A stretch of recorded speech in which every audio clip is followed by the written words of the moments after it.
Hello everyone and welcome. In this video I'm going to walk you through how to clear app cache on Telegram. First thing you do is open up a Telegram app, then you click or tap on the three lines at the top left corner, tap on settings, and then scroll down to privacy and security.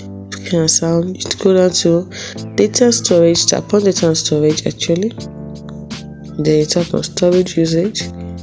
And you can see storage usage, then you tap on clear cache. All media will stay in Telegram cloud and can be re-downloaded if you need them again. So clear your cache. Clearing the cache, it's been done. Storage has been cleaned, and that's it. You've cleared it. You can also tap on the three dots at the top to clear local database. That means you also clear cache text messages. Tap on clear. It will take a while, but it will do it all. So it's as simple as that. Hope you found this video helpful on how to clear app cache in Telegram.